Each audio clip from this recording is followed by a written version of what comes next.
dvojposchodové lietadielko. To Air Arabio. My sme tu zvládli. Tomu neverím, ale dnes je posledný deň, kde pracujeme, takže toto je naša posledná zmena. A pozrite, ak vyšlo krásne slniečko. Dneska celý deň pršalo. Rozlučujú naši kamaráti, prišli nás sem pozrieť za inej roboty a tak, takže máme takú lučiacu session. Ahojte kamoši, máme tu ďalší deň. Je to posledný deň, zajtra odchádzame na vlak od 3:45 ráno. Odlietame okolo 3:30, tuším. Ja vám dám taký reality check. Ja som spala asi že 4 hodiny dneska. Boli sme na nákupoch od 10:30 do 7 večer.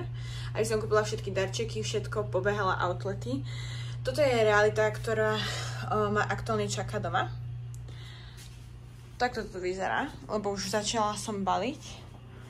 Musím vyplatať celú chladničku, všetko. Tu je kufor, do ktorého sa musíme zbaliť. Toto všetko sme dneska kúpili, toto vyhadzujem. Toto sú ďalšie veci, čo sme kúpili zo Sheinu, ktoré si berieme na dovolenku. Nepodporujem Shein, len už som nemala skade objednať. A do toho vyšla nová časť Love Islandu, ktorú si musím večer pozrieť. Ale to už bude normálne iba, že za odmenu. Musím urobiť ešte nejakú prácu na počítači. Musím urobiť taký test na hodinu. Musíme urobiť víza.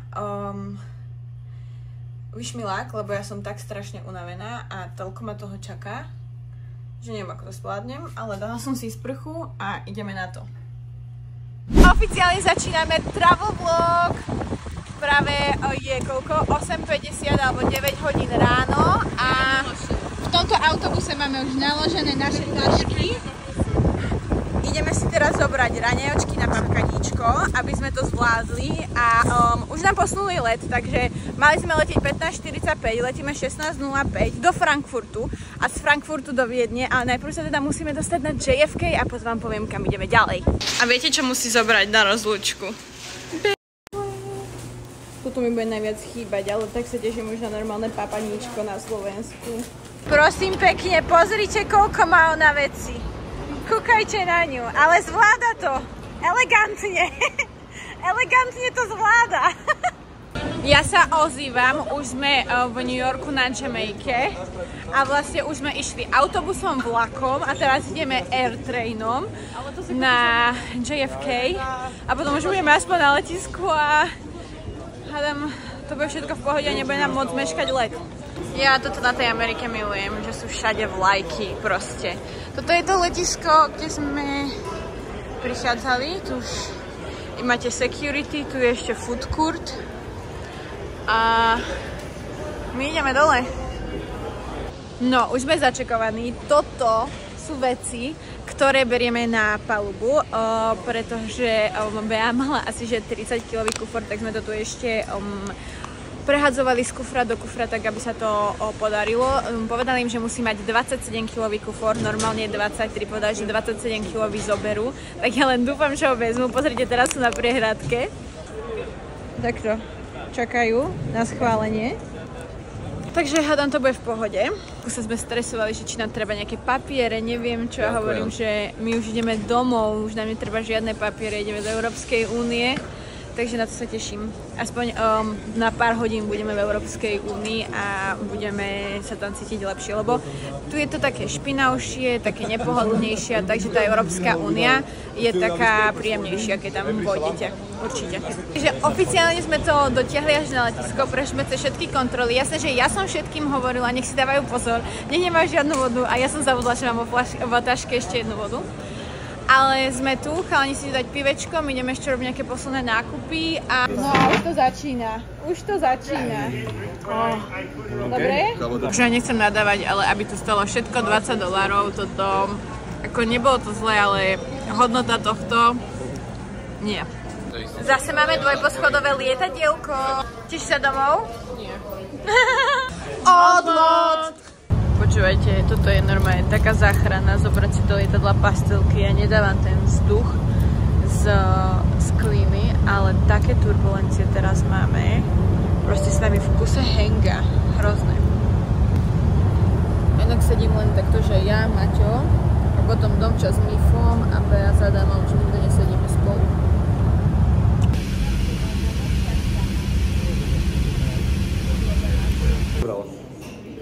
Je 5 hodín ráno, pristali sme vo Frankfurte. Prešli sme už border control a ideme si nájsť gate, lebo... Raňajky. A raňajky. Ja som inak vôbec není hladná, ako vy všetci. Extrémne hladný. A... Let bol super. My sme skinny twinky. Let bol super. A 3:10. Jedlo nebolo až také dobré. Akože nie, bolo celkom fajn, ale ten let bol super. Boli strašne milé letušky. Bolo to všetko proste smooth. Prileteli sme za 6 hodín, čo je strašne málo. Takže hodnotím to ako veľmi dobrý let. Cestou do Viedne máme aj krásny východ slnka. Ja neverím, taška aj kufor, ježiš, super. No, takže máme tu všetky kufre nastavené.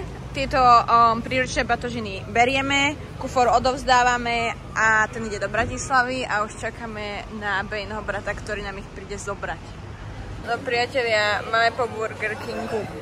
Ak sa vám zdá, že som bledá, naozaj som. Dosť sa nám točí hlava. Nespali sme už 24 hodín.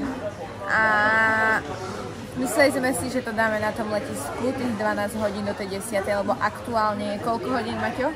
58. 10 hodín je aktuálne, o 10 nám to letí, takže by sme tu museli byť 12 hodín. Mysleli sme si, že pôjdeme do lounge a tak, ale v lounge môžete byť že vraj iba 3 hodiny a bojím sa, že nás stade vyhodia. Takže sme si kúpili lístky do Bratislavy a ideme tam sa aspoň osprchovať a prídeme naspäť na letisko.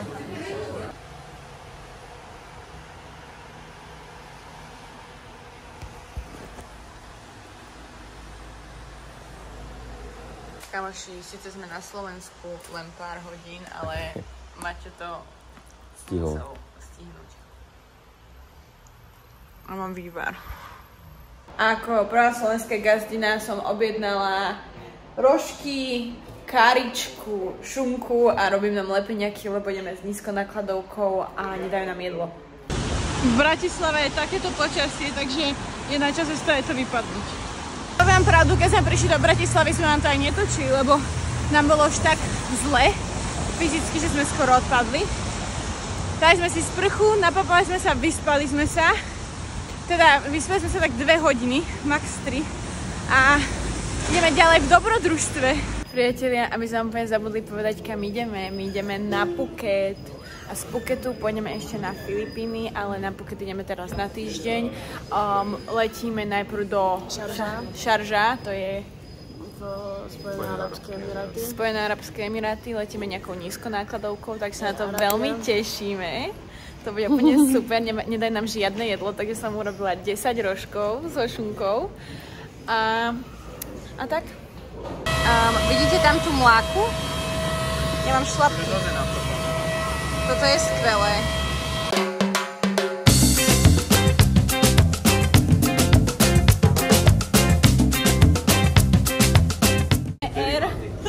Air Arabiou. A mysleli sme, že to bude najhoršia aerolinka na svete. To bol môj najlepší let, to boli najpohodlnejšie sedačky. Ja som spala 5 hodín, síce sme tam nemali jedlo a to jedlo tam stalo, že káva €50, teda $50, to ešte menej ako €50. Proste úplne som z nich nadšená. Takže uvidíme, ako bude vyzerať letisko, ale ešte raz na druhý let ideme tiež s touto Air Arabiou. Takže dosť super. Tak viete, ako sme si mysleli, že Air Arabia super, letisko krásne, čisté, všetko fajn, jasne, že boli sme tam... Nebudem, chcete povedať, že sme tam boli belší. Nie, boli sme tam jediný bývaní. No boli sme tam proste... boli sme tam proste belší. A ideme nastupovať do lietadla a jediných nás, všetkých tých belších, zastavili a začali nám začali nám vážiť kufre. Bez toho, aby nám niečo povedali, iba nám schmatol kufor a batoh. Zvyčajne vážia iba ten kufor, ten batoh, čo máš na sebe, nikto nerieši, lebo veď tam máš notebook, vodu, bla bla bla. A začal to napríklad vážiť s mojimi 2 fľaškami, s mojimi teniskami a podobne. A povedalo, že musíme zaplatiť 25 eur. Nie, za to bolo 200 a 200 tých ich peňazí. No to je jedno, takže 50 za dvoch. No, ceca. A ja sa ho pozerám, že ale ja tam mám fľašku vodu a čo má vaša fľaška 6 kg, keď máte 6 kg nadváhu a neviem čo, a bol totálne agresívny, nič nám nepovedal, proste úplne sa k nám správal hovnám a do toho začali všetci proste húkať na nás, že už musíme nastúpiť do lietadla, lebo odlietame. A sa pozerám, že... Nezabudni povedať, že nám zobrali letenky. Áno, zobrali nám letenky. On nám zobral letenky z ruky s tým, že proste, že ide nám vážiť tie kufre. Odvážil nám ich, zobral letenku, lebo kufor bol proste ťažší a nechcel nám ju vrátiť. Dokiaľ nezaplatíme. Ale už keď sme aj zaplatili, aj vtedy ešte stále držal tie letenky v ruke a nechceli ich nikomu proste dať. A do toho začali nás kričať, že musíme ísť do lietadla, že last call, tak my na neho proste sme začali kričať, že poďme, že nech už ideme. A ja som si ešte tam prebalovala veci, dávala som nejaké veci domči, že proste nebudeme to všetci platiť. Takže Domča zaplatila jednu, my sme zaplatili 1 kg nadváhu. No ale to, ak sa k nám správali, ak na nás kričali, ak nám nič nevysvetlili, proste iba nám zobrali tie kufre aj s tými vodami úplne agresívni, nevedeli vypisovať tie papiere. No, takto sme sa klepali s Domčou, keď sme stade odchádzali. Strašne som bola vytočená, lebo proste mňa strašne hneval ten princíp. Že keby toto urobia všetkým, lenže všetkých tých Arabov a proste tieto národnosti nechali ísť s veľkými kuframi. Nás jediných proste vyťahli, že madam, kufor ti idem a to som ešte nevidela, ja viem, že to majú v polícii, ale proste zvyčajne má mať kufor 10 kg, nie že máš mať všetky osobné veci 10 kg. Že tam proste, keď tam mám notebook, keď tam mám nabíjačku a podobne, to je úplne chore. Ale sme to vykšeftili, lebo mi sa podarilo také, že som zobrala z tej veľkej tašky, čo som mala, som vytiahla všetku kozmetiku, čo bolo najťažšie. Dala som to pod mikinu na tašku, na sedačku. No. Potom mi to odvážil, povedal mi, že OK. A potom druhýkrát, keď mi to zobral a už mi to nevážil, tak mi povedal, že musím zaplatiť, lebo že som mala nadvahu 4 kg a ja, že ale veď si mi povedal, že OK, ale že nie. Že som mala si to ako keby vymýšľali, neukázali nám tequila, nepovedali nám nič, proste vôbec to nebolo transparentné. A iba porad tam chodili s terminálom, že nech zaplatíme. No ale našťastie potom mne Domča zobral nejakú kozmetiku a videli, že naše kufre majú už iba o 1 kg viacej, tak nám dali zaplatiť s Maťom už iba jedenkrát ten poplatok, nie dvakrát, takže sme zaplatili 25 €, nie 30, alebo tak nejako. 27 to bolo dokonca, ale to bolo dolárov, takže euro ešte menej. Takže 20 $. Takže nebolo to nejako veľa, ale ide iba o ten princíp, ak sa k nám správali. Proste to nás fakt, že nahnevalo. To bolo úplne neférové. No, takže už sa tešíme, keď máme na Phukete a budeme chillovať, lebo už sme fakt unavení. Bože, dám si spraviť. My sme to zvládli, pristali sme, pozrite sa priatelia, my nejdeme nikam z tohto letiska, toto za nami je už pláž. No, konečne sme zdúmali auto, mal nás prísť zobrať auto na obytko, ale strašne dlho meškal, takže konečne ideme do auta. Ale stropik sme vyhrali v aute, nie? Mám rád nášho šoféra. A šéfer je hlavne na druhej strane, to nás prekvapilo. Dobré ránečko, ja neverím, že sme to zvládli, ale sme tu, ja vám urobím aj house tour. Keď sa oblečíme, nebudem v pyžame, ako prvé si ale ideme dať green sea, Ježiš Kriste, ako prvé si ideme dať green sea, aby sme mali ploché brúško celý deň na pláži. Takže tento výhľad. I love it, I love it, stálo to za tú 19-hodinovú cestu, stálo. Takže ešte raz nám dáme room tour, pardon, lebo sme sa donesli nám práve skútre až na vilu, takže toto sú naše 3 skútre. A ideme vám ukázať, ako vyzerá naša vila. Poďte!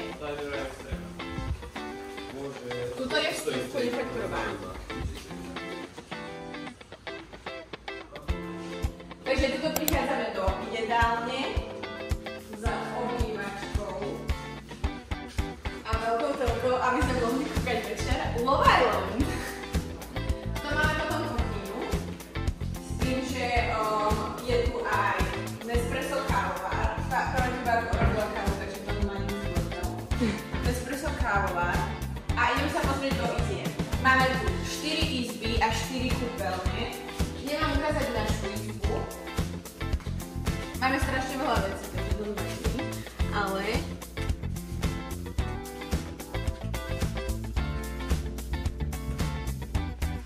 a jestli, že musíte sa zobudzať s výhľadom na palmy. Hej? To je proste podstatné. A potom máme sprcháč.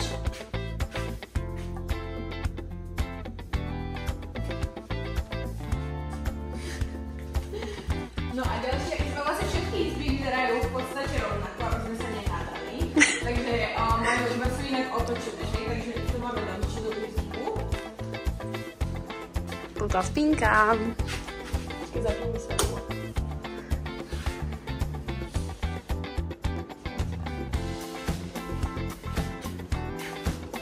Bohužiaľ, Domča nemala až také šťastie. A Domča nemá palmy. Domča má zelený tento živý plot. Máme ho v Facebooku, keby sme našli nejakého kamoša. Tak tu môže prejsť spať, tu nespí nikto. Vy máte tie veci tu, že prečo nikto nemáte v izbách?